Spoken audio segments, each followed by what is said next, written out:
Agora no Repórter MT eu recebo Beatriz Brimiller, ela é psicóloga, coach, trainer em PNL e é coautora do livro Libertando a Mente com PNL. Beatriz, o que o programa, o que PNL tem de tão característico que consegue transformar pessoas? Qual o objetivo PNL? A PNL, ela é uma ferramenta que ela pode colaborar em vários sentidos, né? Ela nasceu a partir da observação de terapeutas bem-sucedidos, como Fritz Perls, da Gestalt, a Virginia Satir e Milton Erickson, né? A partir da observação de Bandler e Grinder, que perceberam o que essas pessoas faziam de uma forma diferenciada, que ajudavam a pessoas a resolver problemas e até traumas de guerra, no caso do Milton Erickson. E eles quiseram modelar e saber como a gente pode ensinar para outras pessoas como utilizar essas ferramentas. Então foi a forma, através da modelagem, que nasceu o PNL. E hoje é uma ciência que se desenvolve cada vez mais. Então, outros tantos focos é dado para a PNL, como, por exemplo, a parte de comunicação. É uma ferramenta extraordinária para a gente perceber e captar como o outro se comunica, para eu me comunicar na linguagem que o outro fala. É como se aprimorasse a minha observação, eu fico muito mais sensível ao outro do que só olhando para mim, prático. Eu consigo evitar conflitos desnecessários por falta de comunicação? Sim, esse é um dos pontos. Então, é pela observação, sim, mas também é uma percepção bem rebuscada, porque a pessoa nos conta como é a forma de pensamento dela, a forma como ela cria a sua comunicação interna e externa. Então, é bem conhecido já, que nós somos ou mais visuais, ou auditivos, ou sinestésicos, ou auditivo digital. E no curso a gente aprende como que a gente percebe isso no outro, que ele nos mostra através de características do comportamento, da forma, da respiração, das expressões, mas ele também nos dá essa dica através das palavras que utiliza. Sim, e sem com que eu me perca, que eu perca a minha identidade. Eu continuo com a minha identidade, eu sou sinestésica, um exemplo. Eu continuo sendo sinestésica, mas fico mais sensível em te observar e perceber como você se comunica comigo. Sim. E aí eu encontro um equilíbrio entre nós duas. Seria isso? Sim. O que acontece? Sim, em nenhum momento esse conhecimento vai fazer com que traga algum dano para você. Esse é o primeiro sentido que você diz, não perder minha identidade. Sim, Pelo contrário, até vai afinar a sua percepção e o autoconhecimento de você mesmo, de você perceber, que a sua forma de comunicação é assim, a forma de você se comportar, a forma como você expressa as suas emoções, o seu jeito de ser. Então, primeiro me conheço profundamente para conhecer o outro. Perfeitamente. Então, isso vai acontecer. Então, naturalmente, você se conhecendo melhor, você percebendo que você tem um jeito único seu. E você é certo como é, A forma que você é perfeita. Você pode expandir essa sua percepção para perceber o outro e como o outro como o outro se comporta, como o outro se emociona, como o outro pensa. E percebendo como o outro funciona, você pode se comunicar na linguagem que o outro vai compreender a sua comunicação. Beatriz, então, a questão é muitos casais se separam alegando incompatibilidade. Então, existe a comunicação compatível e é possível, sim, driblar essa incompatibilidade. Eu vejo pessoas falando, eu falo, ele não compreende, o outro não, mas ele não fala do jeito. Muitas situações, não só no campo afetivo, pessoal, mas no trabalho. Eu falo e ninguém me entende. Então, essa incompatibilidade é possível solucioná-la a partir de ferramentas da PNL? Sim, com certeza. Por exemplo, Imagine que você é visual, que eu estou aqui olhando para você, você tem um jeitão de visual, e eu fosse sinestésica. O sinestésico, quando ele quer conversar, ele chega pertinho, ele toca a pessoa, ele quer estar o mais pertinho possível. E quando ele não recebe esse toque, né, ele fala assim, puxa, aquela pessoa não liga para mim, ela me rejeita. Ela... Se sente, né? E o visual, imagina uma conversa entre um sinestésico e um visual. O visual, ele precisa de uma distância para ele ver, para ele perceber. Ele não escuta se ele não tem a distância necessária. Ela acertou. O visual, minha filha, então foi distância. Eu sou craque em calibrar, né? Então, o que acontece? Um casal, imagine que a mulher é visual e o marido é sinestésico, é aquele marido que quer estar pertinho, se vai assistir uma coisa na televisão, quer estar grudadinho, quer ser tocado o tempo todo, quer sentir. E a mulher é aquela que está bonitona, quer estar sempre bem, e daí sente falta do marido fazer um elogio. Fala, você não repara, eu cortei o cabelo, você nem reparou. Eu comprei essa roupa nova, você não fala nada. Ele nem percebeu. Ele sequer percebeu. E qual que é a queixa dele? Nossa, você me rejeita, você nunca está perto de mim. Faz carinho, não fica perto. Se eu chego perto de você, você já tomou uma distância. Então, isso é algo que acontece, e se as pessoas não sabem, que são formas diferentes de ser e estar nesse mundo. Lembrei do livro Linguagem do Amor, as 5 linguagens do Sim, amor. as 5 linguagens falam algo nesse sentido, né? Então muitas coisas não vão para frente quando poderiam ir a partir da falta do conhecimento.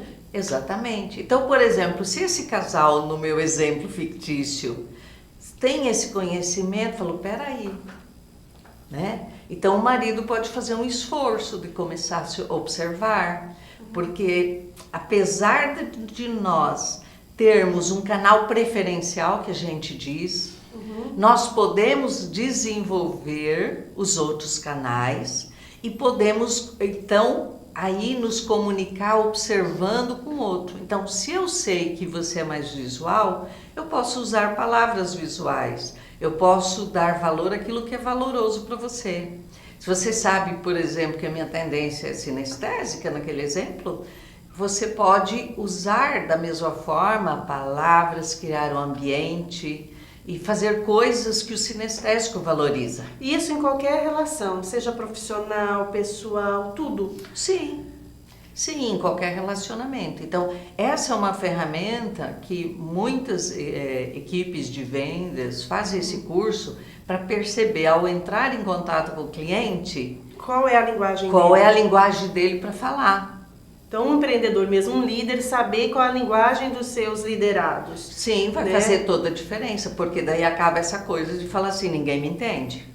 Beatriz, a questão da escuta ativa. Fala-se muito sobre escuta ativa, né? Eu falo algo, mas nem sempre você recebe algo da maneira como eu quero dizer. Cada pessoa interpreta de uma maneira diferente.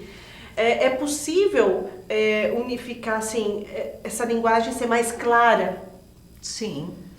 Então, ainda mais hoje, em tempos de mídia social, você escreve no WhatsApp, você deixa recadinho no Face, no Instagram do outro, e essa recepção, né, essa maneira, o que você disse nem sempre é lido como você gostaria que fosse. Isso. Então, a escuta ativa passa por você conhecer os canais representacionais, né, da outra pessoa. Então, a gente diz que a escuta ativa é muito mais do que eu ouvir o conteúdo da conversa que você está me falando. Mas é eu perceber num universo mais profundo a forma como você se comunica, que é a sua forma de pensamento, se você é visual, auditivo, sinestésico ou auditivo digital. E também, num mundo mais profundo, perceber suas crenças, seus metaprogramas, tudo isso a gente aprende no curso.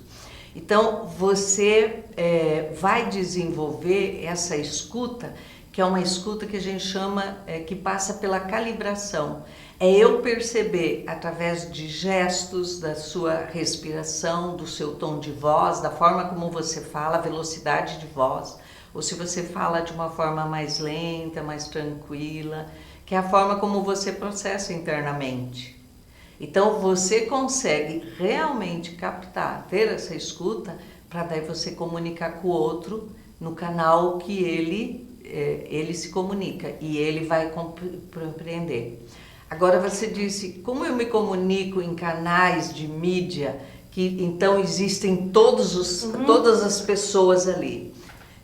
Usando palavras, existem palavras que a gente chama, eu brinco, né? São palavras coringa, que são predicados que cabem em vários canais representacionais. Então você pode utilizar essas palavras que todos vão compreender. Por exemplo, a palavra perceber. Né? A palavra perceber qualquer pessoa compreende. Então você pode usar vocabulários, então a gente estuda palavras, frases que são usadas pelos diversos canais. E você pode falar a mesma coisa para os 3 canais preferenciais, né? Que o auditivo digital, na verdade, também é auditivo. Então, ele tem só alguma parte que diferencia, que é a forma como ele processa. Então, tem palavras-chave. Sim. Então, por exemplo, uma pessoa... Vamos dar um exemplo? Vamos. Imagine que você vai comprar um carro. Qual que é a primeira coisa que você faz quando você olha um carro? Você vai comprar um carro para... O que é a primeira coisa? Quando você chega na concessionária, o que você faz? Que eu olho o carro, eu quero entrar dentro do carro, Primeira coisa, você olha o carro. Então, o que o visual faz quando ele vai comprar um carro, uma roupa, qualquer coisa, um sofá, qualquer coisa? Ele olha. Então, para o visual, aquilo tem que ser bonito, tem que ser agradável aos olhos. Um auditivo vai comprar um carro, o que ele faz? Ele entra dentro do carro e ele já quer ligar o som. Quer ouvir Não tem equipamento de som, ele liga para ouvir o motor. Então a gente brinca que o auditivo, ele não compra um carro com som. Ele compra um som que veio o carro junto. Ele preza pela qualidade dos sons, né? E o sinestésico? Ele jamais vai comprar um carro que ele não se sinta confortável dentro do carro, né? Então, e o auditivo digital, o que difere? É aquele cara que lê todo o manual de orientação. Ele quer saber a potência, quantos litros, toda a capacidade do carro, percebe? Então, quando uma pessoa percebe qual é o canal que o outro funciona, ele vai direcionar a fala para atender o que o outro precisa. Isso faz com que a comunicação seja muito mais harmônica, com menos conflito. Perfeitamente, exatamente. As pessoas hoje entram em conflitos desnecessários, Beatriz? Bom... Por falta de conhecimento, assim, a gente vê tanto conflito, tanta dificuldade, e é possível solucionar por diversas ferramentas. Sim, assim, quando você falou desnecessário... Ou é necessário? Daí você cutucou a minha porção psicóloga, né? Porque se a gente olhar para a vida, as experiências que a gente necessita ter para a gente crescer como ser... O conflito é necessário. A gente vai passar por conflitos, né? E no dia a dia das relações, até irmãos gêmeos passam por conflitos.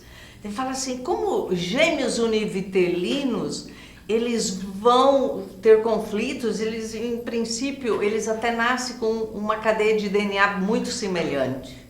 Só que o que acontece? Cada um de nós, à medida que vive as experiências, e pode ser exatamente a mesma experiência, vai representando no seu mundo interno, dando significados diferenciados. Então eu tive a feliz experiência de ter 2 moças gêmeas num curso do Master. E elas falavam, teve uma dinâmica, elas falavam do pai e da mãe, que você fala, não, elas não nem se os conhecem, mesmos. elas não estão Não é falando a do mesma mesmo pessoa. pai e da mesma mãe. O que que elas mostraram para nós de uma forma brilhante? Que cada um de nós, no seu mundo interno, a partir das experiências que vive, representa aquelas experiências com imagens, com sons e com A sensações. gente vai adquirindo um repertório. Exatamente. E é essas experiências que vêm desde a vida intrauterina, não é depois que a gente nasce. As experiências que passamos enquanto estamos lá quentinho Útero da dentro mãe. do útero de mamãe, as emoções que uma mãe vive, elas vão influenciar a nossa vida, a nossa carga emocional, nosso psiquismo e principalmente na primeira infância. Então, tudo que nós representamos no nosso mundo interno vai fazer com que depois, na vida adulta, a gente tenha comportamentos, a gente se emocione da forma como se emociona, a gente vive, né, a nossa vida a partir de toda essa representação interna que a gente criou. Beatriz, quais as maneiras de ressignificar coisas que a gente tem em nosso repertório que podem ser gatilhos, né, para o bem ou para o mal, mas como existem maneiras de ressignificar Sim. algo vivido, emoção vivida, Sim, trauma. Isso. E nesse aspecto a PNL é uma das ferramentas mais fantásticas para ressignificação, né? É possível ressignificar qualquer coisa. Então, por exemplo, nós temos exercício cura de fobia, que é para ressignificar eventos fóbicos que acontecem na nossa vida, né? Traumas vividos em qualquer época da nossa vida, né? Como a gente, a partir daquela experiência dá significados, a gente vem na nossa vida depois, como adulto, tendo comportamentos e se esquivando, ou tendo limitações e crenças limitantes, etc., a partir de experiências que a gente teve. Então, sim, durante o curso, um curso de PNL Practitioner, são 100 horas de curso. E é um curso prático de 70%, né? Ele é prático, são exercícios. Então, o tempo todo você aprende fazendo. Então, nós trabalhamos com vários exercícios onde são ressignificados os eventos da sua vida. E isso pode ser desde uma coisa simples até um evento traumático. Para finalizar, qual o maior benefício que PNL traz para a gente, para quem se dedica? Nossa, são tantos. Eu vou usar um dos pressupostos da PNL que diz assim: nunca é tarde para ter uma infância feliz. O que significa isso?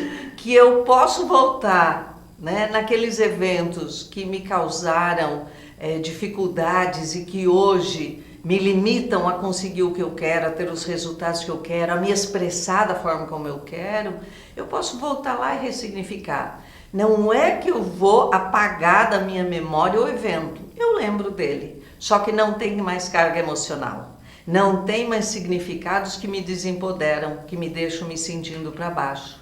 Então, essa é a grande questão, né? Então, nunca é tarde para ter uma infância feliz. Minha entrevistada de hoje, Beatriz Brimiller.